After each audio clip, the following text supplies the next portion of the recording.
Dun, dun, dun, dun, dun, dun. Good Monday morning, guys. My name is Jerry Miller, and this is Real Talk with Keith Smith. It's great to be with you. Thank you kindly for joining us on a gorgeous summer morning in downtown Charlottesville, Virginia. Today's program presented by Yes Realty Partners. Find them online, yesrealtypartners.com. You know, with that fan blowing, and we'll show Keith in a matter of moments, don't put him on a two-shot yet, it gets the dude looking really nice. And my hair blowing? Voluminous and blowing in the wind. I mean, like movie star-esque right now. I'm focusing on numbers. I know, I'll give you 60 more seconds. I'm focusing on numbers, and you do that, my ADD. I know. I'm sorry. I've been told not to do this, I know. Really? All right, 60 seconds more of a one-shot as Keith is crunching some numbers. Seconds. HOA, I'm looking at HOA. Keith is going to give you data on HOAs. HOAs and upzoning. You saw the post I did last week on upzoning and how this could impact HOAs. While I think that's going to be undoubtedly the case, here's the challenge. Find some inventory in an HOA neighborhood right now. There's your conundrum. There's where the rubber meets the road. We're going to look at that in the middle, but, you know. All right, why don't we welcome Keith Smith here on a two-shot, so we don't have a voice of God over here. You're on the show now, Keith. Am I on the show? Look at that stuff. How's my hair? Is it blowing? Yeah, it actually is blowing. It looks good.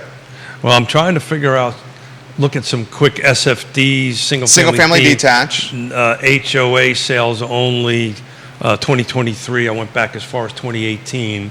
So it's very interesting, but it's kind of following the normal track that we've been seeing year over year. I didn't do the percentage ratio drop, but there was only 18 year to date of single-family detached HOA sales in the city.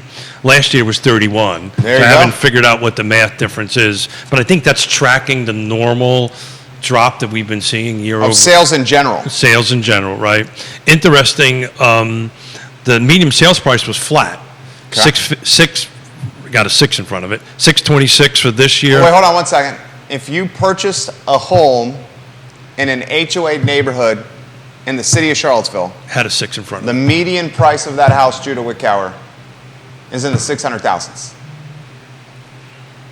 Put that in perspective again. 626 last year was 627, so we'll call that flat. That's huge jump. Not huge, but a pretty substantial jump between 21 and 23. 2021 was 536, now it's 626. But it's interesting, 22, 21, 20, 19, and 18 were all in the 31, 33, 32 number of units sold. So that's been pretty consistent. It's been a drop. I do want to take a look at what 15 looked like real quick, so I'll let you kill a second of air time while I go ahead and take a look at what 15 looked like. So here's the curious play. And frankly, I know of one community, which I'm not going to mention, that's HOA'd already because of upzoning. The curious storyline we are following closely. Upzoning is likely very much a reality now after this past Democratic primary that saw Bob Fenwick come in dead last. And Bob Fenwick's platform was, frankly, anti-upzoning. Natalie Oshrin came in first place. She's very pro-upzoning. Michael Payne came in first place. He is very pro-upzoning. Lloyd Snook, who was getting lukewarm on upzoning, came in third, which surprised some people. Now you have a council where Natalie Oshrin and Michael Payne and a Juan Diego Wade are going to push upzoning through. The question is it full momentum, full throttle? After this past Democratic primary, I think you're going to see it pretty much full momentum and full throttle. It'll get approved. Yeah. The question happens. The question is... At what extent? There might be a little tweaking, but I don't see a lot of... Okay. I don't really see a lot of... Because Lloyd was trying to pump the brakes on it. And Bobby Fenwick was definitely trying to pump the brakes. But the voters said no way. Yeah. So I think you're going to see whatever tweaks they do are going to be minuscule. The question is, will it have any impact? We looked at this thing before the show started. Today we had 60 new homes come on a week going past. I took a look at it a year ago. Same week a year ago was 101. So, that's a substantial percentage drop. Interesting, back to the HOA question. It's tracking everything we've been talking about. This is a 15, 16 volume market. It was 22, 24 units sold. We're at 18, so that's pretty darn close. But get ready for this, folks. 2016 was 375 was the median sales price. So between 16 and 23, it jumped over 300 grand. Like, can we say that again? This is oh my God. So between 2016, which had 24 units sold, You hear that, Junior? and an HOA, so this is SFDs, Single family detached. no new construction, right? Because we're taking attached out and condos out because they're already more than one unit. 100%. Right? So we're trying to figure out. That's very logical. I agree 100% with We're that. trying to figure out does the HOA is going to impact one way or the other. So 375, 826. The thing is there isn't that many HOA communities. Yeah, I say there's like 10 to 12. Yeah, but I'm talking about out of 50,000 folks or how many rooftops. Yeah, 50,000. Call 50. Well, it's folks. With the students. But rooftops, is a different number, which I can't recite off the top of my head. That'd be a great number to learn. And that's, if we had the time, that's an easy number to find. Sure. GIS. We'll dig. It's exactly right. We'll dig it up. But was the conversation we had with Lloyd. I don't really see a huge impact in changing the inventory. I really don't. But Can you give me that stat again? The HOA appreciation from what year did you use? So I picked 16 because that was close to volume. Okay. So 2023 SFDs was 18 units sold. This is year to date. So this is from January 1 to 6/26 to this very moment. Median sales price was 626. 626. Studio camera. Studio camera. Hold on a second. No. You come sit down. Oh, this is cahoots. Neil Williamson, down. ladies and gentlemen, in the house. We love Neil Williamson in the house, the president of the Free Enterprise Forum. A random drop-by here, which we absolutely love. This guy can do it anytime, and a man of his word. Keith, you got to show it to the viewers and listeners. That's top shelf right there. Hold on. That is top shelf from Neil Williamson. Neil Williamson pays his bets. Are we going to go to the crystal ball camera? I don't have the crystal ball. Okay, so you got to hold it up. I can hold it up before us. There it is, right there. Look at that, ladies and gentlemen.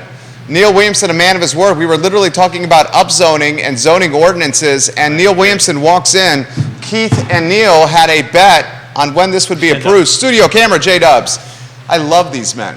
I genuinely say this. I love these guys. Well, I'm happy to be on the summer edition of Real Talk without Keith Smith, because this bet has been difficult to pay off because of guest hosts. That's true. The man is a world traveler. Everywhere he goes. Whether it's not St. Martin's or Seattle or Charlotte, or where did you go? Papua New Guinea? New York. Where'd you go? Australia, Manhattan? Hold on a second. There you go. Real Keep Talk with ranting. Keith Smith. Neil Williamson brings in a bottle of bourbon. Should we wet the whistle, or is it too early? It's a little early for Okay. So You said that with a little bit of doubt in your voice. No? I Good to see you, Neil. I Thank totally you. would've wet Thank the you for whistle. covering for me when I was gallivanting. I appreciate I think that. there was a bit of a schedule snafu. Yeah, I'm there going to was. put it on Keith over there. Yeah, there was. But we figured it out. Neil Williamson, the voters have spoken. Natalie Ostrom gets the W. Michael Payne comes in second. Surprisingly, Lloyd Snook comes in third. Maybe not surprising to a lot of people. Bob Fenwick comes in dead last, and dead last by a lot. Cooper in fourth. First, your thoughts on the Democratic primary at Charlottesville? Anytime you look at the Democratic primary, you've got to think about math. You vote for 3 people, up to 3 people. You can vote for less. Judah's trying to help you. Keith doesn't have his hearing aids in, Judah. You can vote. You can vote for up to 3 people, but you can also vote for just 1. So finishing first, second, and third sounds like you voted for 1, and you really didn't if you look at the detail in the vote. So it is. I have been of the opinion that, as a nonpartisan, just an observer, that Lloyd Snook and Michael Payne were going to be reelected. Same. That being Did said, you think the math was going to end up that way? I don't pay much attention to the math Got on it. that. But saying that, if that was the case, you had the votes you needed for the upzoning to occur. I may disagree with Mr. Smith a little bit. I think there's going to be Go figure. significant changes as we move forward. Specifically, I think you're going to lose the double density for 100% affordable housing. Okay. I think that provision will go away because it speaks to what Mayor Snook was talking about and the neighborhood integrity. So I think the other part of that is the math doesn't work. We had nonprofits coming forward saying, we can't make it work. We need some regular units to subsidize the affordable or we'll go out of business. So I think you're going to see that go away. We'll have 2 work sessions next week. I believe it's Monday and Wednesday of next week, or maybe it's Thursday, the 5th. But it is a ongoing saga. One thing that I can say for certain, the zoning ordinance will not be passed by June 19. I think that's safe to say. It's June 26th My right now. mustache is super his mustache is safe, hence the bottle of bourbon right here. That's damn good bourbon. Yeah. I opened up and smelled it.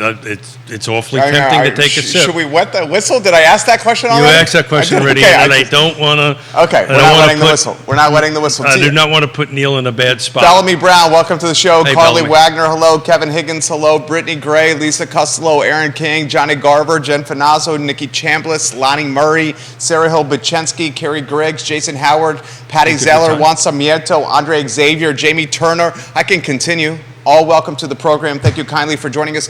We're talking Charlottesville, and we have 2 pillars in this community. Neil Williamson, President, Free Enterprise Forum.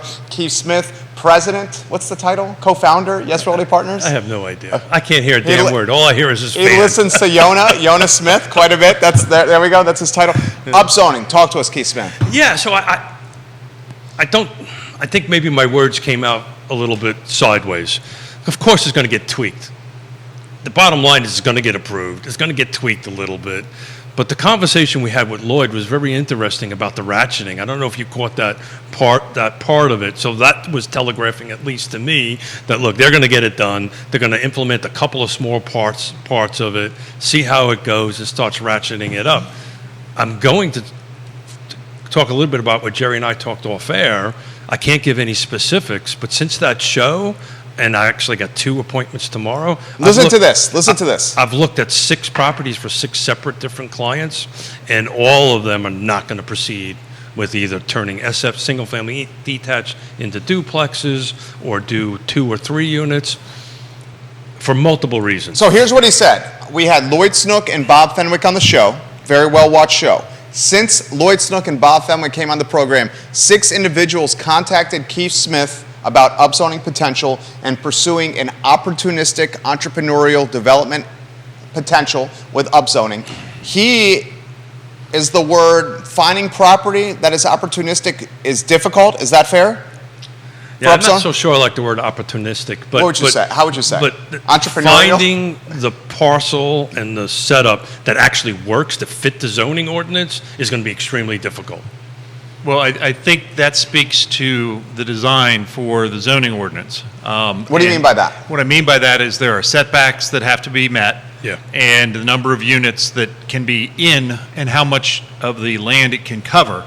That being said, that actually is a bit of a governor on this upzoning engine. Yeah. As you may recall, I mentioned that I was in March at a breakfast with the economists from the National Association of Home Builders. Wow. And he was talking to us about the market in the world. And I asked him, because this was percolating, has this been done elsewhere and do you see wholesale change? And he called out, I think it was Nashville.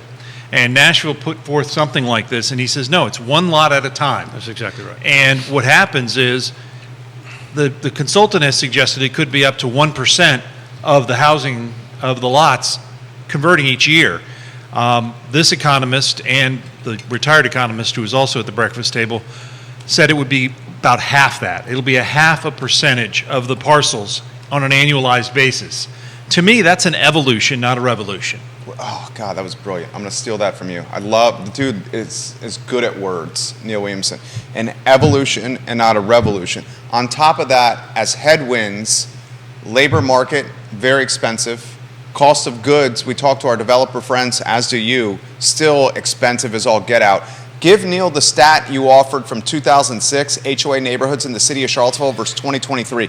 Neil, this will take you aback here. 2023 single-family detached, what I wanted to do is look at what has sold, just in HOA communities. In the city of Charlottesville. City of Charlottesville, 18 units, 626, medium sales price.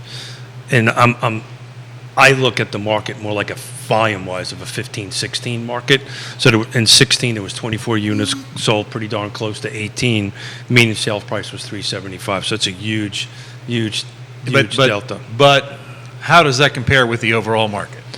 Pretty on track, pretty Yeah. much the Yeah, same. so I mean, you're not. It's not an anomaly. and It's that's- not an anomaly to HOAs. And that's what we were. That was the point I was trying to make. Yeah. That this is tracking literally the same thing if you put it all together in a more macro Yes. setup, right? A micro setup of a macro market of Charlottesville. That it's tracking about the same thing. That's why I'm saying I think this is 2015, 2016. I'm trying to take a look at how many housing units are in Charlottesville at this point. You would know that number off the top of your head, would you? I wouldn't say a number on air because that would be a guess. And saying stuff on air may lead to bottles of bourbon. It happens. It does happen. My friend, you've gotten some sun. Were you playing Green Hills recently? No, but I will be on Wednesday. Okay. But no, I spent 10, 11 hours on a zero turn cutting my new property. Oh, very nice. Very nice. How is the new Congratulations, bud. abode? The new abode is fabulous. The old abode is available for you. Okay, it's on the market for sale. It is on the market for sale. If you're looking for a fantastic property, Look at you. there's one in Greene County. Look at you. ABC. ABC, always be closing. Look Neil at Williamson. you. What? Always be communicating. There you go. That's Always what we be all do well here. communicating, Give us some knowledge here. Open-ended, anywhere you want to go, stuff you've written about, stuff you're following. What storyline should the community follow? I am tracking some change at the Albemarle County Board of Supervisors with regard to cell towers. Ooh. And for the longest time, I've been doing this for over 20 some odd years, and for the longest time, Albemarle's cellular communication position has been more towers that are shorter.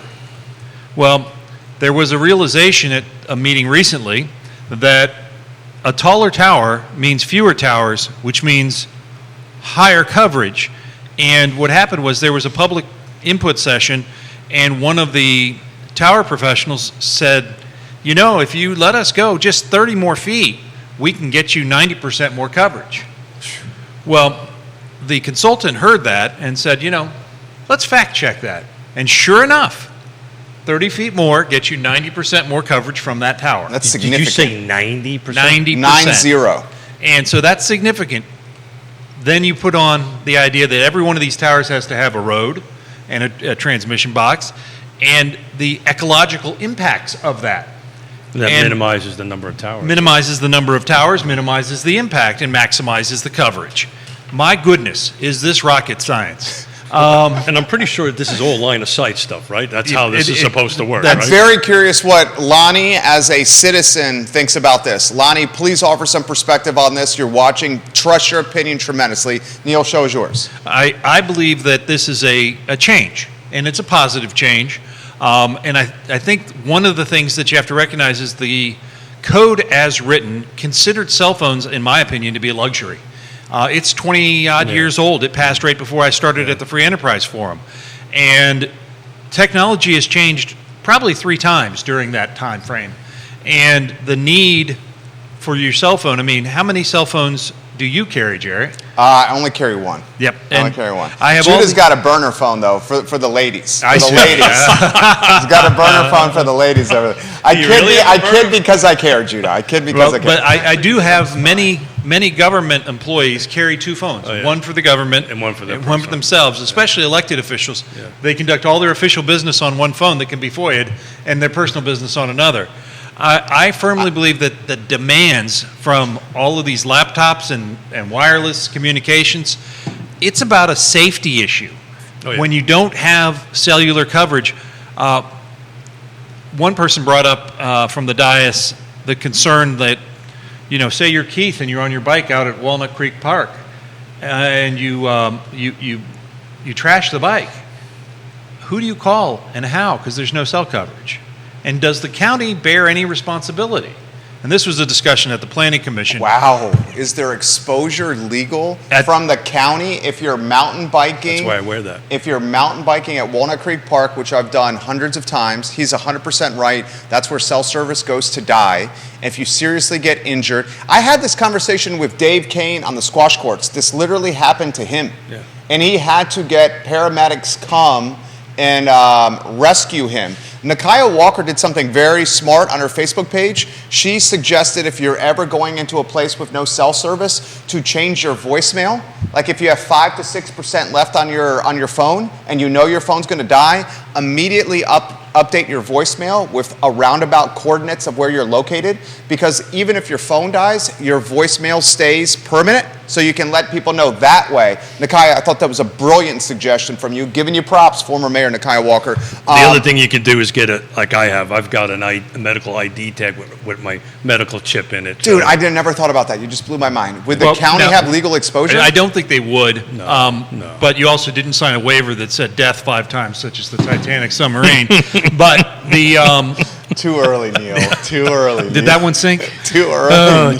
Jesus. The I'm a concern. little disappointed it didn't show up in your Captain I America love outfit. Neil That's what I so was really- much. It was interesting, though. The chair of the Planning Commission said, there's also sometimes that I kind of like the idea of nature without a phone.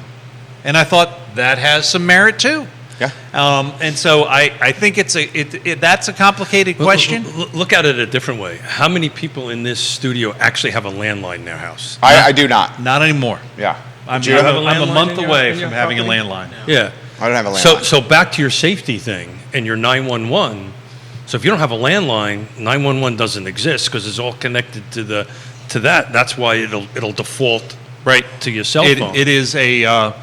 So the EMS can't find it it. has become a utility, and Albemarle has That and changed broadband. and Albemarle has changed their positioning seemingly on that as a utility. So I'm encouraged by that. Now I'm less encouraged. I'm still waiting. I'm writing a piece right now about Albemarle's less than sunny solar philosophy. They had a work session. The Planning Commission saw this, I think, February 28th, and the board saw it last month, 7th of June, discussing utility-sized solar. And there was a quote that I haven't quite gotten to yet where one of the supervisors said point blank, we should only generate the amount of energy that we use. Why? What's the rationale on that? That was a question that Jim Andrews asked in the first part of this work session. Samuel Miller District, Albemarle County Board of Supervisors, Jim Andrews. Doesn't the county get a utility tax from them? County will get a utility tax. So if I generate more electricity, they get more tax. If I generate more energy and dump it back into the grid, You have more experience with utility companies than I do. that's But what the reality that I see the plant is in Palmyra, the gas plant in Flavanna is a prime example. right. But the issue I see is, okay, so in 2023 you decide you're only going to produce a gazillion megawatts because that's what we use. If we grow at 1.8% annually, will we always use a gazillion or will we use more? More. And why would, and Jim Andrews said this, why would we regulate that? And That seems pretty that's a reasonable. real good core question. And it speaks to, I mean, they were also suggesting, the consultant suggested you could demand that it be within a mile of a transmission line. And again, Jim said, why do we want to regulate that? I mean, maybe a company has an innovative way, and they can pipe the power in one way or another to it. That's not really our gig, our job as supervisors. This is an ongoing process, and I'll be writing about it. That should be posting later today. Check it out at freeenterpriseforum.org. I want to throw this in on solar. This is a storyline to follow. And this, I think, is on the cusp of breaking news. I don't want to pursue it too deep. Multiple sources I'm talking nearly half a dozen. Segura Solar, Yeah. word on the street, going out of business. Okay, we're talking a heavy hitter solar company. But that's a different world than what Neil's talking 100%, but it's in the Different world. sphere, and there's a lot of people under warranty with that, with their solar on their roofs. I think that's a very different topic and a very different discussion 100%. than what Neil's talking about. 100%. And that we can dig into maybe a little bit later. That's a storyline to follow. On the why and all that You stuff. hearing about that? I have heard things, but I've heard both takeovers and other changes. Yeah. Yeah. Okay. I can tell you this factually because I have clients that are using Tiger to go ahead and service their Segura stuff. What that means, we shall see how that shakes out. I also have folks, choose my words carefully, that we may or Look at might that, not, huh? we Look at we that, may or may not know. May or may not know. Yeah. Yeah. Saying the same. Yeah. So I mean that I can factually get back to, but I want to get back to the. I prefer the term zoning rewrite instead of upzoning, but that's just my personal preference on Potato, it. potato. Pardon? Tomato. This is really not fair, gentlemen. My hearing aid is picking up the fan to my left, so all I've got is this huge buzzing in my left ear That's why you didn't need the bourbon. That's true. that I've done. Does anyone want to whack? Okay, go ahead, Keith. Go ahead. No, I don't want to play no more. No, come on. Come like- on, Keith. Come on. I'm going to take my bourbon and go home. Come on. Thank you for doing that, by Yeah. the way. You're a true gentleman and a true class act to go ahead and do that. But I want to get back to these 6, right? One of the primary reasons why I would say about 4 out of the 6 didn't work was we were looking at single-family detached and making them duplexes, right? Because we can do that. That's a great fit within the zoning ordinance. It's pretty simple as far as a planning side of it goes. Fell apart because of the building side. Because now I got to do 2-hour separation. Now I got to have 2-hour firewall. Firewall, thank you. That's what I meant by separation. I knew But that's what you meant. Sorry about that. Yeah, 2-hour separation. I'm up, I'm down. You know, my separating first floor from second floor, left to right. I need a second form of egress.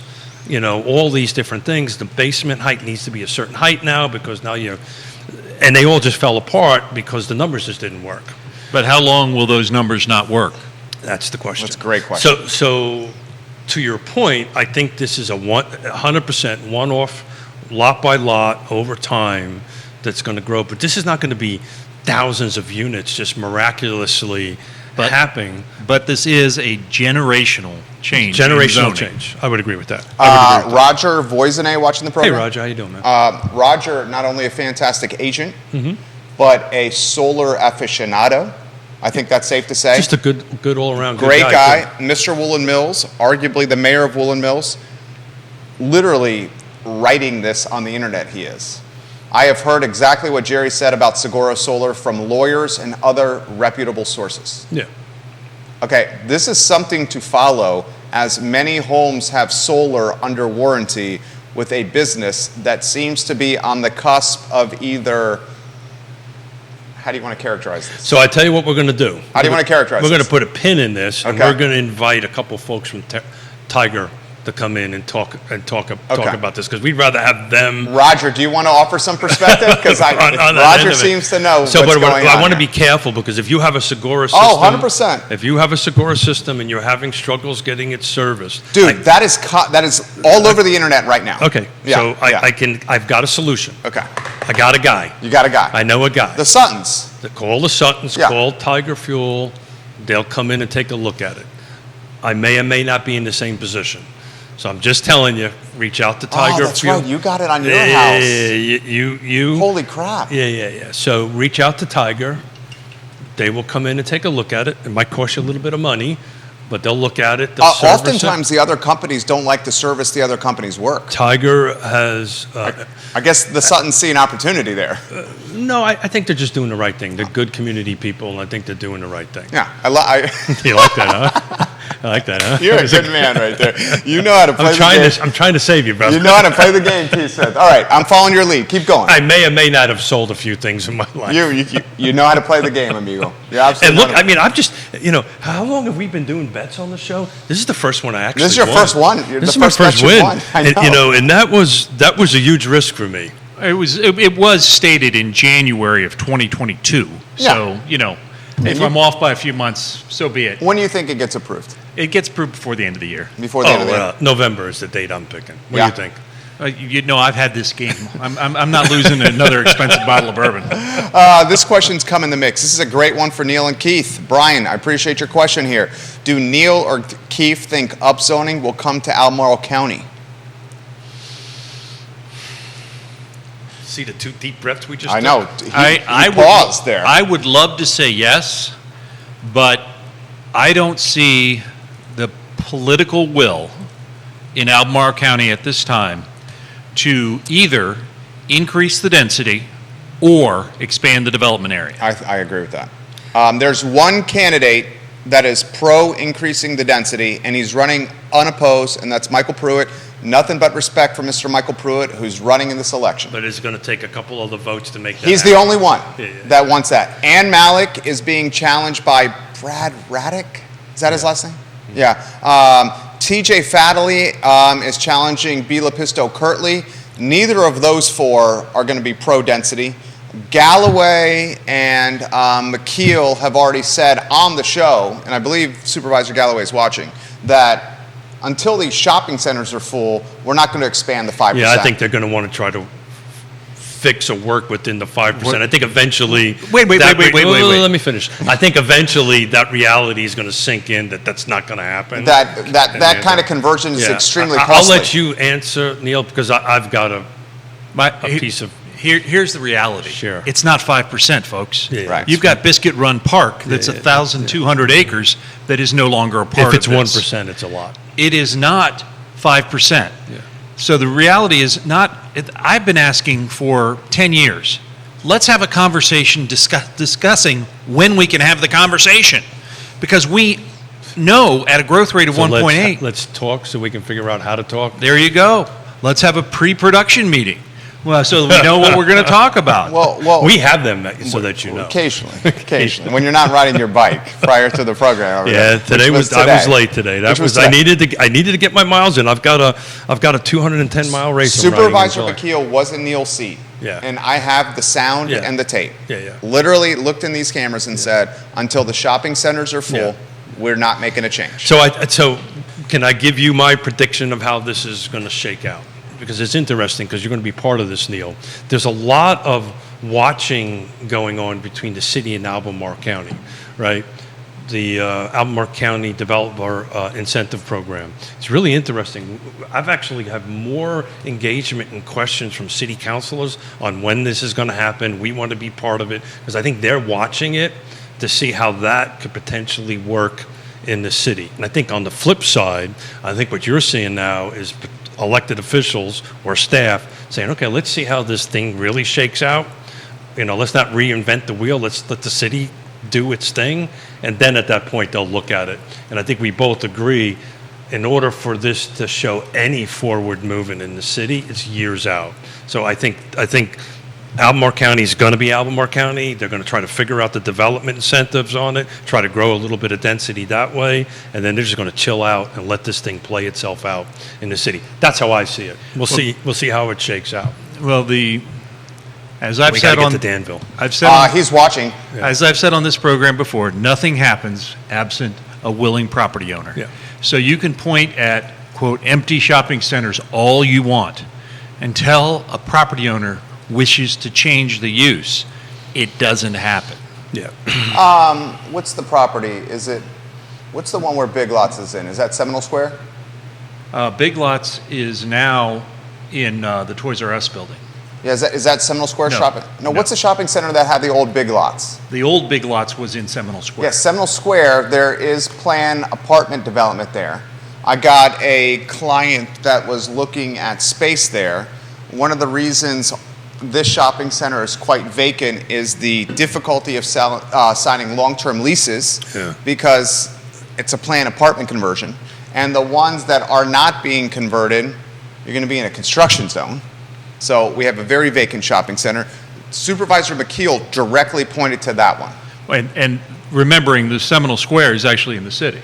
Is it Seminole Square? Seminole Square is in the city. Albemarle Square, which is the one that used Maybe to have we're the talking North Albemarle Side Square then. Library. Yeah, I get those confused. That has now Texas Roadhouse in the front. That's the ACAC one. Yes. Yeah, that one's pretty vacant as well. But that's always- But it has ebbs and flows. I mean, Yeah. you had Circuit City there for a while. Anybody been to a Circuit City lately? What was that now? Circuit what? Yeah, and now you have Aldi in that space. Yeah. You had the Northside Library as a long-term tenant there with great parking. Now that's in a different space across 29, not terribly walkable, thank you, Places 29. But the idea of that converting is one that has been floated. The county even did drive-through visualizations. And the property owner was ticked. They said, I'd really appreciate it if you talk to me before you take pictures of my property and convert it. He's got a good point. Yeah, I've been here for 37 years, has always struggled in some way, shape, or form. Can't tell you why, but it's always struggled. But there are huge wins within that shopping center. That Texas Roadhouse is busy. They're crushing It's it. busy. And Chung's Barbershop? Crushes it. Crushes it. Ray Cadell, Absolutely. the mayor of Chung's Barbershop, might be right there for a hot shave. And we I love get, you, Ray. And I get that. But think Ray's watching. to your point, it's owned by one individual. Unless that individual is willing to participate in the process, you can plan all you want around it, but it's more than likely not going to Their happen. property rights matter. Yeah. This is the same thing as you have folks screaming last week about the hotel downtown. Property rights matter. Even if you don't like the person who has the property rights, they have property rights. 100% agree. Travis Hackworth watching in Danville, Mr. Dan Vegas. Yeah, so he says this to Keith, we're looking at upzoning right now in Danville, aka Dan Vegas. Planned development in county that can handle 5,000 people. We'll see how this turns out. I responded to Travis Hackworth, who's watching in Danville, by tagging Councilor Lee Vogler, who's come on the program. Lee Vogler, I believe, is watching the program right now. Sir, you're a United States Senator waiting to happen, and I cannot wait to see that ride. Dan Vegas, the show is yours, boys. Yeah, so on the way back, we did a wedding for my uncle down in Charlotte, on the south side of Charlotte. So we wanted to stop in Danville. I've always been wanting to spend a little time there. So we had a lunch. It was a quick hot visit in and out, drove around a little bit. Really some neat development stuff that's going on there. It seems like they get it. You know, it does change from block to block over there, right? So, you know, this process is going to take time on it, but I'm going to try to make a weekend of it down in September and really start wander through all the areas there and see what I can do. Maybe we can help promote a little bit here on the show, but I want to get a quick eyeball. I wanted to get a quick eyeball on it. So it looks like they're doing all the right things from a cursory 1.5 hour ride around it. Well, Jerry Thank wants you, you Dan, to for the Travis, for the information. Jerry wants you to schedule that afternoon on a Friday. Real Talk with Keith Smith. I mean, I don't get a break. Tough time in the summertime with Real Talk with Keith Smith. Sometimes it's Real Talk with Quentin Beckham, Neil Williamson, Nick Chambliss, Neil Williamson, Lee Elberson. Who am I missing over here? Kerry Griggs. I love you. I love you. I kid It seems because like a I lot care. of jealousy at I this thing. kid because I care. No, maybe so. Maybe Well, so. the thing about, as you call it, Dan Vegas, is there is a need for housing to house the workers. Actually had, my uncle was a pilot and he lived in Vegas, in the other side of Vegas. That was where the majority of the folks that staffed the hotels and the casinos lived. It's a lovely, real town. Not much glitz or showgirls, but it's a real town. And this economic engine will need personnel to make it happen. Very well said. And it is great that the government recognizes that and is not standing in the way of additional housing, and where we have seen some of that in other localities. Yeah, 100%. Lee So- Vogler watching the program, you are 100% doing that. I will throw this to you and get out of your way. I noticed that with our honeymoon, we went, my only vacation I've taken in 15 years since launching this business. We came back. Another thing. We came. Nothing. Hey, We came back knocked up as well. Maui and Kauai and I'm Hawaii. good with that department. The staff that were at these hotels we were staying on, and it was our honeymoon, and we got a ton of money for gifts, so we did it the right way. Sure. All right, we did it the right way. The staff said there's 3 types of people in Maui and Hawaii. Maui and Kauai and Hawaii. There's us, the tourists, there's the obscenely wealthy, and there's the staff that is barely scraping by. Sure. And the staff that said that they're barely scraping by said there is absolutely no housing inventory for us to live in. The little housing inventory we have is so expensive because we're all competing for it. So we all just end up bunking together, sleeping on couches, sleeping on floors, and doing whatever we can to survive. The fairy tale that is Hawaii may be for the 1%ers and the tourists like myself and my wife, but the folks that work in Hawaii say it's nothing but a fairy tale. It's nowhere close to a fairy tale. Well, the discussion that we had, now it's been 15 years, was a false choice in this community, in my mind. They said, do you want to be Aspen or Austin? Well, Austin's the state capital. We're never going to be Austin.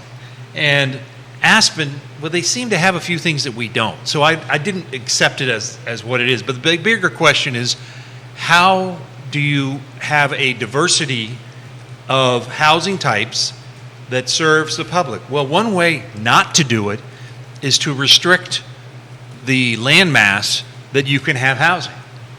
And so the idea of urban growth boundaries, UGBs, is to do that very thing.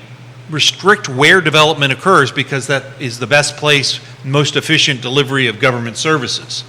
The current supervisor's mentality is stack them up. If there's a empty storefront, let's make it apartments. And if until that happens, we won't expand the development area. In fact, we'll take 1,200 acres out of it and make it a state park.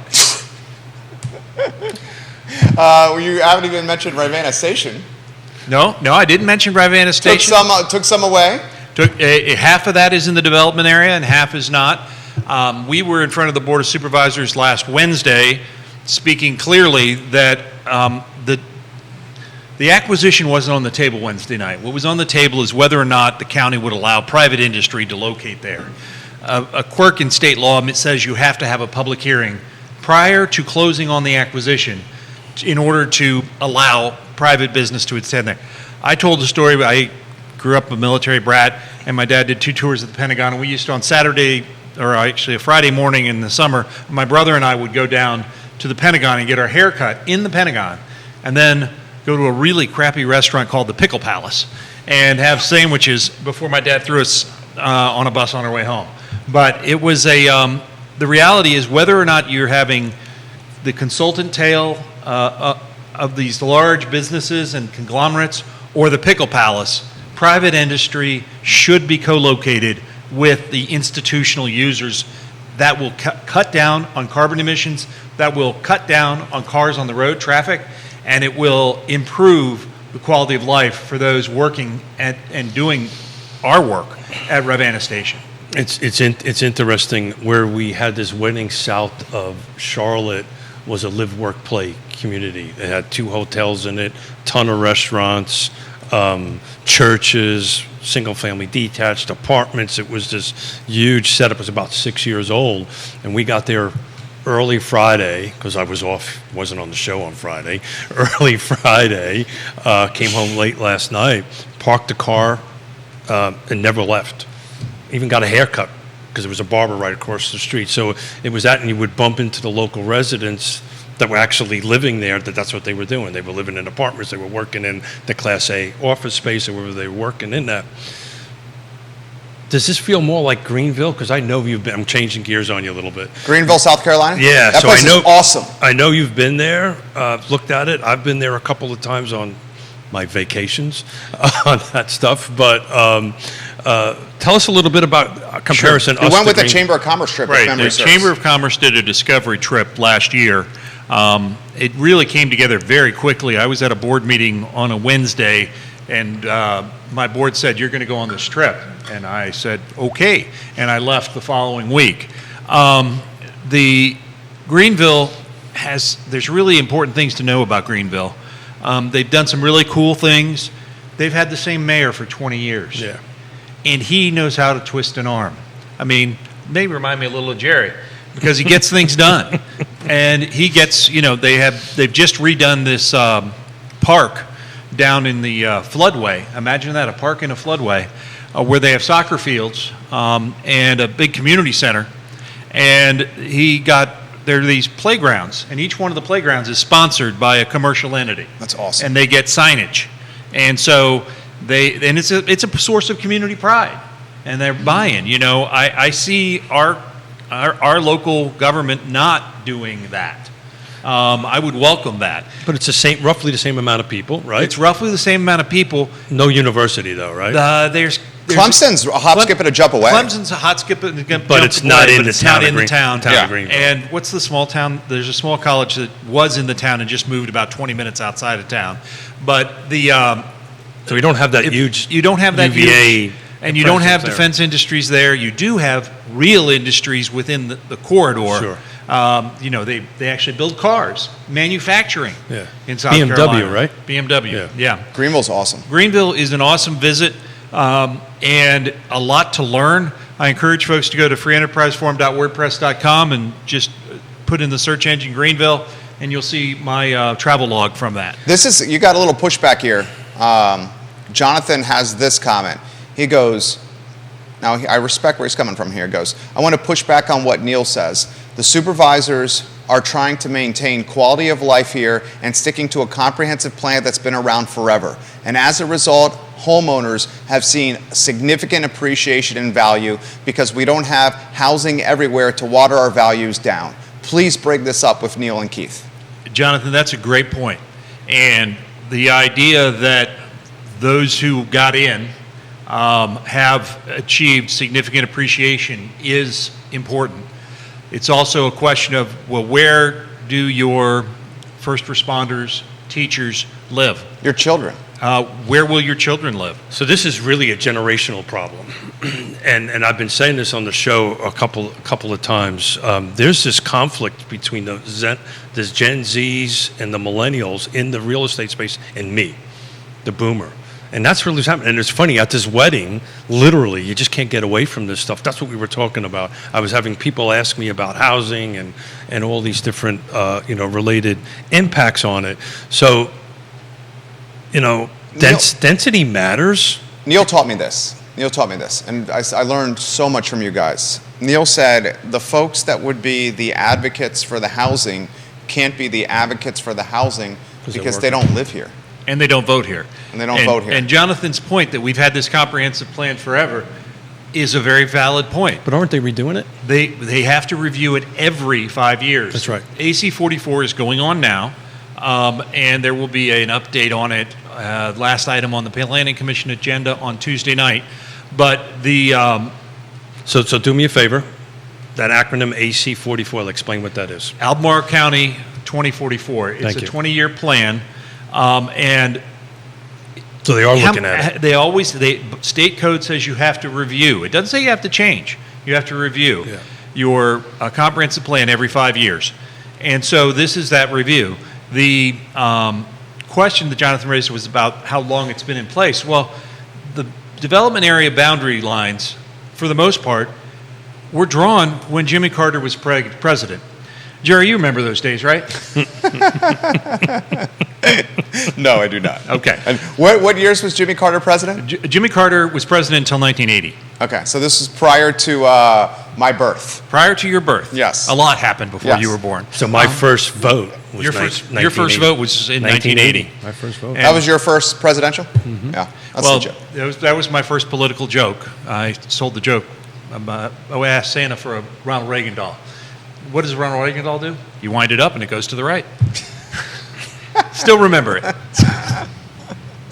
It's still funny. I think your jokes are hilarious. Really? I actually got a book of dad jokes. he weaves pop culture in seamlessly. I love pop culture. Go But ahead. The Yeah. point is, we're Glad we had not no doing plan for anything. today, huh? We're not doing anything the same way we were doing it in 1979. Yeah. There wasn't a computer on every desk. Yeah. There certainly wasn't an internet, really. Judah's job wouldn't exist. That's true. This wouldn't be happening. This wouldn't be happening. That's true. And we are utilizing those same lines. Yeah. when can we have the discussion about how we could move the lines? And we're talking about growth for 20 years. Do we have enough room to grow for 20 years? Not if they continue to approve at the density they've been approving. We don't. And that's what a consultant study said last year. Well, this is not exclusive to Albemarle County.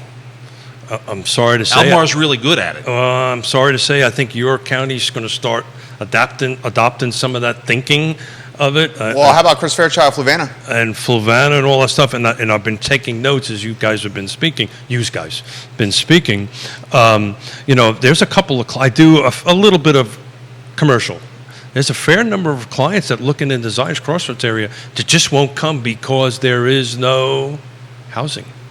There's no place. I mean, they won't set up commercial in Zion's Crossroads just because there's no housing? There's no people. Did you explain to them a Walmart and Lowe's open there? Yes. And Walmart and Lowe's wouldn't open unless they see ridiculous potential, and they're looking way more forward than anyone else government-wise? But people drive to that. People are coming Those from... are destinations. Those All right, are that's fair. destinations. That's What fair. I'm talking... Rooftops equal retail. What about Spring Creek? No. What I'm talking about is businesses that employ people. Okay, understood. And so there's no workforce There you housing. go. I got you now. Okay. Yep. It Maybe I is- should take a sip of that bourbon. It's- No, Kinda get me now on I track. understand. When Get me on Ravenna track. Station became established and DIA moved down here, there were these, I don't know what you call them, functions up there, and there were 3 questions everybody that was moving down had to ask. First question is, what's traffic like? Yep.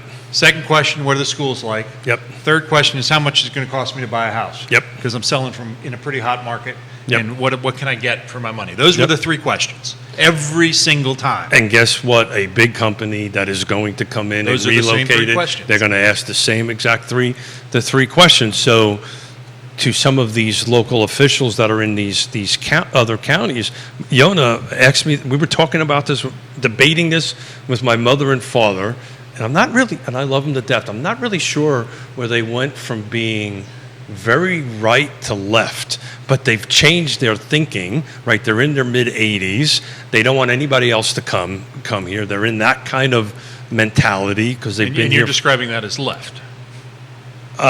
Maybe I'm old school because it used to be the left that was that. Now the right is fighting it a little bit more. So I probably misspoken a little bit on this. But the point I'm trying to get at here, if I can form a thought here. We got a councilman from Danville offering a comment here. Yeah. You get to your comment, and then I want to mention Lee Vogler, a U.S. Senator waiting to happen in his comment about Dan Vegas. The point that I'm trying to make, and I'm fumbling it to get there, is that where is the tax base going to come from?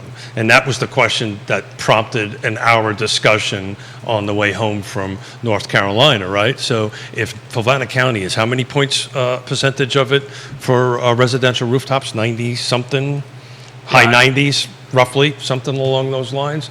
So if taxes are going to go up, if budgets are going to go up, and rooftops are not increasing, and businesses are not increasing, my tax base is going up. And I was trying to explain that to my parents. I just didn't quite want to grab it. Here's the councilman from Danville. Take a look at Danville recently approved to spur housing development and mixed-use development. We're starting to treat housing development like economic development. And Dan Vegas. Travis responds, Danville, I effing love you guys. I seriously love Dan Vegas. I will do whatever you guys need to drive our influence in Central Virginia to your municipality to help spur economic development because you guys do it the right way. Travis says Danville City Council also visited Greenville, like Neil visited, and a lot of what is happening in Danville is a result of what was seen on that trip to Greenville. So Greenville getting significant props on the show here. Lee and Travis offer more insight. I'm happy to relay it live on air. You got a lot of people watching here. What's on Kevin Yancey in Waynesboro? Doesn't it amaze you guys how everything at Zion's is in the Louisa County side based on landowners' greed to sell their land on the Fluvanna side? Well, Kevin, I love you. It's tied to the water, isn't it? Well, it was always tied to the water, but if you take a look at the growth areas and you take a look at where Fluvanna County just has a small sliver of it, and it's actually over by by the intersection of 250 and 15. So there's not a huge amount. They need to grow. If anybody needs to grow a growth area, it'll be Fluvanna County going towards Palmyra. So in fairness, there was far more developable land that was in the development area on the other side, on the Louisa side of 64 than that. So most folks, and Kevin knows this, there's a very... He used to live at the lake, right? Yeah, well, he knows much about it, but there's a small development area. Talk about something that needs to be expanded. Jennifer in Lake Monticello. Look, I understand what Chris Fairchild, this is what she's saying, I understand what Chris Fairchild is trying to do. But if he doesn't allow any kind of progress or development to happen in Fluvanna, we will continue to be taxed and taxed and taxed and taxed with our houses. And eventually, that's going to really gentrify Lake Monticello. Who wants to touch that? I'll tell you, we're not quite there yet, but... Over 90% of Fluvanna County's revenue is tied to rooftop taxes. My home, if you don't mind, my home is almost the same cost, cash, out of my pocket than if it was in Albemarle County. But not quite. Couple $100 under. Tie that comment together with Jonathan's comment and the gentrification of the existing homeowners, and you end up in a house that is worth a lot more than you paid for it, and you've got a great interest rate. Why would you move? All of a sudden, that ties up inventory too. That's me. And here's one of the challenges of that. On that desk, there's a pile of envelopes because today Albemarle County taxes are due on our vehicles and our rooftops. So I'm going to be striking a check, putting it in an envelope, and dropping it off at the box by the McIntyre office building, where Albemarle County's government is based out of. And that check that I'm going to strike and write is way higher than what it was in 2020. And I'm going to tell you right now, we're fortunate because we work hard, we got some resources here, but every dollar counts, especially in an economy like this when things are tight. And it's a lot tougher now. It's a lot tougher pill to swallow. It is, and this is what we talk about, folks being taxed out of their houses, and the concern about government growth. Later this summer, I'll be producing, I think it's probably the 6th or 7th annual Local Government Spending Index, which takes the spending of all of our localities and looks at it through a 20-year lens and adjusts for inflation to see how much more each locality is spending based on their own spending 20 years ago. Okay, why don't I throw this to you? And I can't believe this is a testament to Lee and to Travis and to Dan Vegas. What can we learn from Danville and the Charlottesville area? What can we learn from Southwestern Virginia, who, let's cut to the chase, has had some tough economic times, they're coming out of it, and apply it to Charlottesville and Albemarle? So that's the key right there. They've had tough economic times. The local governments. You were there this weekend. It was, and I really love what they're doing. Cut to the chase. But Lee knows about this, and so does Travis. But if you go a couple of blocks away from where they're doing it, it's not so pretty. What did you see? What did you see? Vacant properties, so forth and so on. It's all abandoned buildings, right? It's a visual thing. But we don't have that here. Now, and the motivation from that to turn it around is huge. Well, and it's interesting because Danville has a vision. Has what now? A vision. Yeah. And I think that Albemarle County showed great chutzpah with the vision for Ravenna Station futures. I don't have a position on whether or not the local government should be in that business, other than to say, what if they didn't? And what if you lost Ravenna Station? I think what they did was brilliant. Well, Councilman Vogler and Travis Hackworth, we got to give them a heads up. Albemarle County, you give it to us in a nutshell. What they did. In a nutshell, Albemarle County is in the process of acquiring 474 acres surrounding a military installation named Ravenna Station. That acquisition, half is in the development area, half is not, is for an intelligence industrial park, basically. And they last week authorized the location of private entities in that park. The rationale was that right now, or at least a couple of years ago, St. Louis offered NGIC 100 acres free. And that was a competitive offer. Now, it takes a lot to move something, but if you have free's always going to be less. Free's motivating. Free. Free motivates people. Free. Yeah, 100%. Smith, what's on that brain? What's on that brain is I wanted to go back to the Lake Monticello comment. Lake Monticello, a 4,300 rooftop neighborhood in Fluvanna County for those that are watching in day in Vegas, which seems to be quite a lot of people right now. Yeah, 16 units are on the market, is active. 4 of them are either 2 of them are active with the kickout and 2 are coming soon. So in essence, there's only 12 units available for sale. Cheapest is 260. 285, and then it jumps up to 314. And I know because the hat I wear is the Piedmont Community Land Trust. In order to hit this 80% AMI, which is really a workforce housing, you've got to be at the 215, 225 number. So nothing in there is quote unquote affordable for that kind of buyer. And I wanted to take a quick look while you guys talk on what the median sales price is year to date. Lake Monticello, go ahead, Neil. I was going to say the other piece for the folks in Danville. There was a study that was produced in February from the Weldon Cooper Center that showed the military in Charlottesville, Albemarle, and Greene had a 1.2 billion with a B economic impact, and 52% of that came from Ravenna Station. The second largest economic driver, spies in military and defense in Central Virginia, only behind the University of Virginia. Were you on the commission's strategic planning call? Did I see you on that? I was there momentarily, but I got distracted. Shiny object. Shiny object.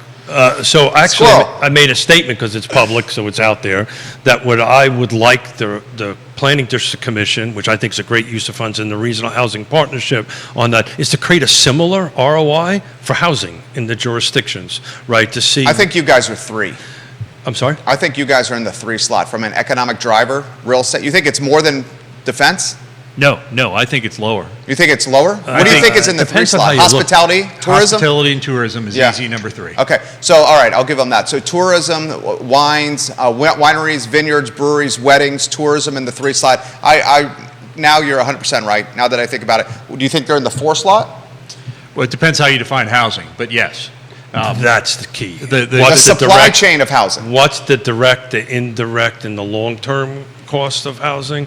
I very rarely disagree with you, but I think you're incorrect. I think that number is much higher, but nobody knows, right? Because nobody in 2000. Well, to what you 2000 have going in your favor is the VAR, Lisa Sturdivant, when she was the economic development. Now she's at Bright now, right? She's at Bright, when yeah. she was at Virginia Association of Realtors, she did an economic study and said real estate undoubtedly number 2 in the Commonwealth, It was. behind the defense sector. So you have going. No, it was behind government. Government and defense, which yeah. is technically defense. Yeah. So you have that in your corner. Yeah, look. Because tourism is a huge thing for the Look, Commonwealth. I'm not wearing any socks today, but if I was wearing my Captain Obvious socks, not that anybody needed to know that, but this is a Captain Obvious statement. All I know is in a time of great unpleasantness, when housing blew up, Yeah. it affected everybody. Took everything down. Agreed. So therefore, I'm stretching it out that I think it's a way more than that, but nobody really knows. The last time it was done was 2015 with the white paper that Housing Virginia did. Between Weldon Cooper, the commission, I think that's good because I think the Chris Fairchilds of the world that think housing is a bad thing doesn't have the stats, doesn't have the data. I don't think Chris thinks housing is a bad thing. No, Chris is focusing on quality of life. Yes. And Roads, infrastructure. Let me rephrase it then. New housing is a bad thing. I don't even think he thinks that. Oh, no. I wish Chris was here. I don't think Chris thinks that. I think Well, Chris he'll come on and we'll debate it. Chris ran on a platform that prioritized quality of life, less traffic, roads and infrastructure. That was what he ran on. He's not running on a platform that hates or scarlet letters new housing. I feel you're more tight with Chris Fairchild. You've known him for decades. 3.5 decades. Chris Fairchild's my boy. He's your inner circle boy. Very But close I just friend. want to he's Yeah. not here. And he watches this. Yeah, I get it. All I can tell you is the likelihood of any new developments being submitted and or approved in Fluvanna County is about as close to zero as you could possibly 100%. get. And Jennifer just responds, and Neil, you jump in here. Lake Monticello used to be a neighborhood where a first-time home buyers could come in here and buy a decent house. Now Lake Monticello is a community for the wealthy. One needs to define what wealthy is, but It was an interesting article I read the other day. There are just no more starter home developments being built. Well, you've got to redefine starter home. Correct. Because I had the first office I worked in out of college had this wonderful bookkeeper, Diane McCracken, and she said, you know how I knew it was my starter home? I didn't have to unplug the vacuum. I think that is a great description. And she could vacuum the whole house without unplugging the vacuum. And so I think... That's a size thing. That's a size thing. And what we're seeing is we know people that start their starter home and they use as their leverage point is a condo. So I helped our daughter and son-in-law buy a house in Richmond, and I had to meet the security guy. I told the story the other day on the show, and just who we are. We end up getting to housing, right? And he was like, I gave up. And and I can't afford it, I can't compete. And I got on the app and I said, look, there's a couple, what price point are you thinking? There's a couple of condos, a couple of townhomes, just get in the game, right? And start building your equity. And he just was so deflated, he didn't want to do this. And he was getting a 20%, at the end of the summer, something like July or August, he was getting a 20% increase on his freaking rent. Well, the thing is that if you define your first home as how you get on the housing ladder. There you go. And then you go back to Jonathan, who's climbed the ladder, and the ladder's grown with him. Yeah. And we've all benefited from that. But how about the person that's trying to get to that first rung? That's the challenge. You've got these gated communities going up that keep people out, not only with the gate, but with the price. That's true. Talk about an interesting thing. To Jonathan's point, though, a lot of people are buying in those areas because the rules are set, and that's why they're buying in the areas, and they don't want the rules to change in the middle of the game. And that's very, very true. You're a football fan. You love football. Your son played at William and It's a Mary. double-edged sword, though. Your son played at William and Mary, offensive lineman. Yes. When you're playing a football game and the rules are this, and then in the third quarter, a touchdown becomes worth is 21 points instead of 6. That's changing the rules. Right, but let's change it up. Tonight's the deciding game in the College World Series, and I saw a lot of different strike zones out there in the last 3 games. That's fair. That's fair. They got no more pitches left. This is going to be an interesting last. Well, it is. Game. It will be, It's but not I a pros, I think think. the HOA question is not as big a question as So let's. some of the other questions, because every real estate transaction is unique. So our Amen. HOA is in there, but it is not, in my world, the determining factor. It is a factor. What would you say to that, Keith? That's your world. Yeah, my world a little bit. I wrote a few HOAs in my life. I want to ask Jerry a question because I didn't get a chance to track all of your tweets. Yeah. So your HOA connection with the upzoning or the zoning rewrite and the neighborhood associations, I think I interpreted that you were kind of thinking that they should create an HOA. I may have misunderstood that. So Gotta choose my words carefully because the gentleman's watching the program right now. I'm not going to betray any trust. Well, I will not betray. No. Yeah. I can do this without betraying trust. And this is the interaction I had with Rory Solzenberg on Twitter. He's a planning commissioner. Just reappointed. Just reappointed, right, which caught a lot of folks off guard because there was another guy that was trying to get on the planning commission that legitimately had planning commission ties that was overlooked by council, and I'll leave it at that. There are groups of people that are trying to persuade their neighbors to form an HOA as a potential protection point for upzoning. Yeah. They feel that if the HOA is created, it's a layer of protection that will still not diminish the value of density with their neighborhoods. Because if the HOA chooses to say, let's allow this density, then the HOA has that right to do it. Yeah. But the HOA would also potentially be the proverbial gatekeeper, meaning they have the choice, density, yes or no. Does that make sense? It does, yes. Okay, I'm trying to explain it very simplistically without Do you burning want me a to bridge. pick that apart or not? You can pick that apart. Yeah. So the answer of that is like less than 0 that can even happen. Well, explain. Because in order to create an HOA, we're so far down the road. Let's talk about how an HOA typically is created. So if Please. you take a look at HOAs, they're always new developments. There's a declarant. There's somebody who took a piece of property, subdivided it, or created a condo and created the covenants and restrictions that structured it, the rules, the regulations, and all that stuff. So now what has to happen is everybody within this geographical area, every single 100%. You have to have 100% approval. every Yeah, 100% yes. single Yeah. person has to agree to it, sign off on the documents, go through the legal process. Oh, by the way, you've got to set up something with TPOR. Yeah. There's corporations that have to be set up. The lift on it is impossible. Okay, I'm trying to do this without burning a bridge here. There literally are, and I gotta do this carefully. Individual streets doing this. And, Yeah. and it can be done. Individual streets, Now- meaning it's a much smaller pool. I'm talking to like, No, I get it. So just pick a street. It doesn't matter. no, I There's- can't, there's 12 100 houses. Yeah. So what they're trying to do is small little HOAs. The legal lift on that is huge. And fiscal.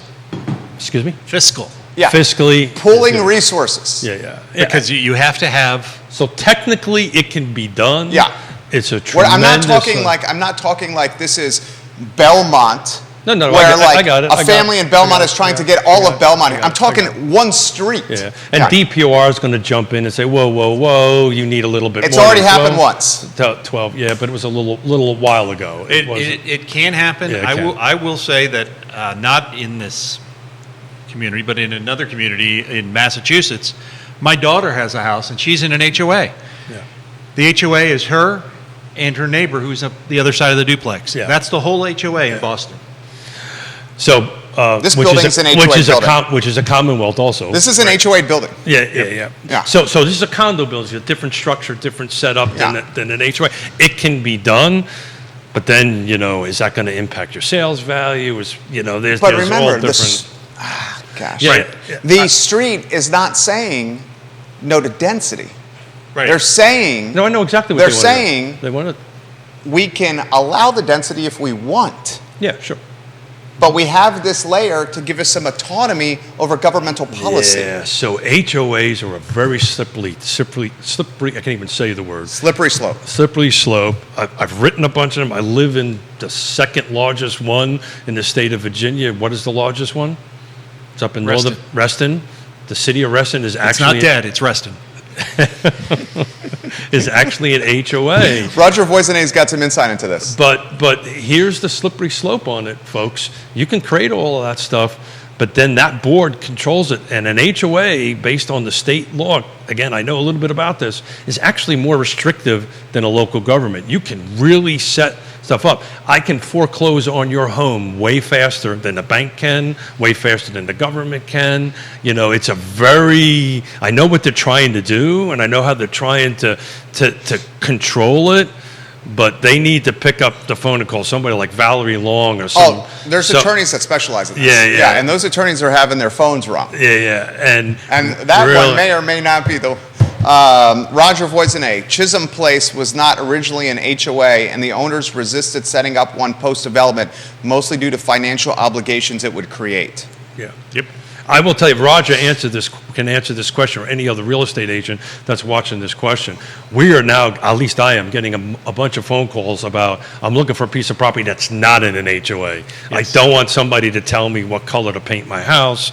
If anybody's seen the Good luck with that. Anybody's seen the posting I did with the fence that had the middle finger stuck up at it? That was hilarious. For it.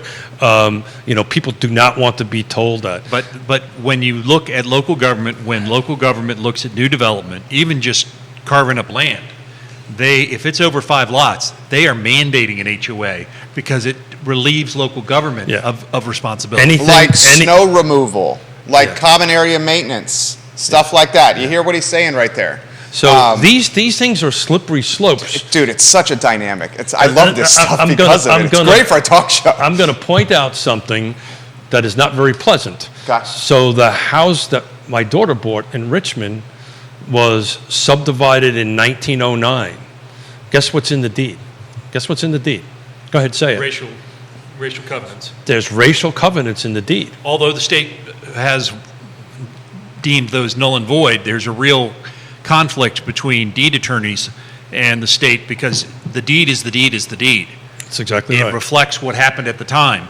And there are many people that want those stricken from the deeds, but they're not enforceable by Well, state code. state and federal. State and federal code has made them null and void, But it's there. but it's there. It's there. It's written. There are some here in Charlottesville. Yeah. And I A lot of got them. I got the phone call because I was traveling again, and they were closing. What was it? Was it a day that ended in a Y? No, funny guy. Where's the rim shot? We got the rim shot? Neil Williamson. God, I love this guy. Vanessa Parkhill in Earlysville, Queen of Earlysville. As long as Albemarle County's Board of Supervisors leans toward growing government, the homeowners will continue to see the taxes go up. If Louisa governs in a more conservative manner, they are less likely to see those same tax increases. Vanessa, I appreciate your comments. She lives in Albemarle County in Earlysville. Yeah, I mean, there's a, we're all free market folks at this 100%. table. Sometimes you just got to Staunch supporters of the free The question market. becomes one, and this is to Vanessa's point to some extent, and Earlysville brings it to light. Earlysville in '79 was a village, and Yeah. it was deemed a village in the comprehensive plan. And you had a small shopping center there. You had a grocery store, and you had some industry. Why should rural area residents be denied the right to get a tank of gas? Have to go 30 miles to get a tank of gas. So Great question. there's a question Great we'll throw out to the internet for either Wednesday or Friday to take a look at it, and maybe you know the answer to this. I've only been involved with creating HOAs from a subdivision perspective, right? Which, as you said, anything over 5, you've got to do it, so you're required to do it. I don't know if the city has the right or the ability to sign off on that. I don't know if the city needs to sign off on these little micro HOAs. I don't know the answer to The that. HOA is a contract between the HOA entity and the property owner. There is no room for the city on that, Really? in my understanding of the law. Yeah, And I am not an attorney. Yeah, and I don't And even he play didn't one on stay at Holiday Inn Yeah, Express play one last on night either. But that would be a great question for Valerie Long, right? So does the city have a say or a sign off on this? It does in a new development Yes, world. in a new development it right? does. So they literally have to review the HOA I don't think the document. city has to. Yeah, I don't know the answer to that. Yeah. But I know in new development stuff, if we all got together to do a new condo. Because the or new- HOA basically becomes its own, it's an LLC. The LLC is created in conjunction with a seasoned HOA attorney. Sure. And then you get your neighbors in a presentation. You understand the pros and cons. Sure. Everyone pools their resources. Yep. And when you have less people, it's a little bit easier to persuade and make it happen. So individual streets. I mean, it's very possible, right, that could happen. It just feels like there's some planning department requirement that has to sign off on That's that. a great question. But I don't know the answer to that, and we'll work on that between now, either on Wednesday or Friday on it. I know from a new development condo or new development, they yeah. absolutely do. No doubt. And not only that, they review and approve the HOA docs, right? Because what they want to do is make sure their HOA docs do not conflict with the zoning ordinances. They're greater than, right? Right, But they it could be. can't be less than. Does that make sense? That makes perfect sense. For the sake of time and Judah's Ooh. workflow, 11:37. Why don't we have some closing thoughts for both gentlemen? Anywhere you want to go? Perhaps our guest goes first. We love when you come. Well, I'm happy to make good on my bet. It is I was wrong, and I'm always proud to say, hey, I made a bold statement and I was wrong, and Keith was right. He took the over. Never bet on government to be efficient. While I'm on that soapbox, please give to the Free Enterprise Yeah. Forum, freeenterpriseforum.wordpress.com. We only can do this because we have people who give us money to go to these meetings where there are seats available. I mean, oftentimes, guys, he's the only guy at the meeting. And by oftentimes, I mean, what, Like 75, 100% 80% of the time? Yeah. I mean, he's legitimately the only guy there. Keith Smith. Man, thank you for living up. Thank you for dropping it off. It was a pleasure to lose to you, win to you, excuse me. I'm so used to losing. You won. I You know, won. I'm so used to You won. losing. You're a winner in my book. There you go, buddy. I appreciate that. My book too, Keith. My mouth has been watering this whole hour looking I mean, at see, that. he bought, not only did Neil pay up, he got top shelf. Yeah. Top shelf. Thank you. Support the Free Enterprise Forum, support the I know Free I Enterprise did, so Forum. thank you. Judah Wickower, props to you. My name is Jerry Miller. The I Love CVille show is up in approximately 50 minutes. Today's show presented by Yes Realty Partners. Thank you kindly for joining us. Take care. Tell us when the mics are off. Thank you for wandering in, man. That was a welcome pleasure. That was so fun. Yeah, that was so fun. Judah knew I was coming. Did you know that?